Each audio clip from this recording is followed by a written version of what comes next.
तर आणखीन एक मोठी बातमी समोर येते। 1 कोटी महिलांना लाडकी बहिणीचा लाभ मिळण्याची शक्यता आहे। शनिवारी पहिल्यांदाच 2 हप्त्याचे पैसे हे एकत्र मिळणार आहेत। बहिणींना शेवटच्या आठवड्यात पैसे मिळणार असल्याची माहिती सूत्रांनी दिली आहे। तर लवकरच हे पैसे जमा केले जाणार असल्याची ही चर्चा महिना संपायच्या आधी लाभार्थी ज्या लाडक्या बहिणीच्या आहेत त्यांना प्राप्त होईल। बहीण योजना जी आहे आताच आमची कॅबिनेट झाली आणि त्याच्यामध्ये देखील आम्ही अधिकाऱ्यांना सांगितलंय आपली लाडकी बहीण योजना जी आहे ही पुढचा लगेच हाच आपला तो तात्काळ खात्यात गेला पाहिजे।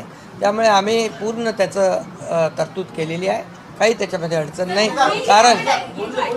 कारण तुम्हाला मी सांगतो की आम्ही जे घेतलेले निर्णय जे आहेत हे कागदावर राहिले नाहीत। सगळे निर्णय त्याची अंमलबजावणी झाली म्हणून तर एवढ्या मोठ्या प्रमाणावर लोकांनी विश्वास दाखवला।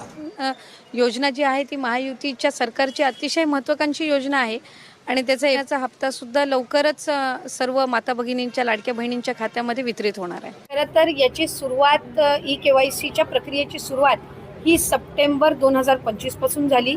पहिली मुदत ही नोव्हेंबरपर्यंत दिली होती। त्याच्यानंतर 31 डिसेंबरपर्यंत त्या मुदतीमध्ये वाढ करण्यात आली। त्याच्यानंतर 31 मार्चपर्यंत आणि आत्ता येईपर्यंत त्या मुदतीत वाढ करण्यात आलेली आहे। अनेक महिला ज्या आहेत ज्यांनी ई-केवायसीच्या प्रक्रियेमध्ये त्यांना ती प्रक्रिया पूर्ण झाल्यानंतर किंवा करत असताना काही ज्या अडचणी येत होत्या त्या संदर्भामध्ये त्यांनी आमच्याकडे काही सूचना आणि तक्रारी दिल्या। त्यानुसार ही मुदतवाढ ही देण्यात आलेली आहे। अनेक महिला लाभार्थी ह्या त्या मुदतीचा दिलेल्या मुदतीमध्ये ती दुरुस्ती करून ते सबमिट करत आहेत। साधारणपणे तिरबातला अंतिम जो डेटा आहे हा आपल्यापर्यंत समोर येईल।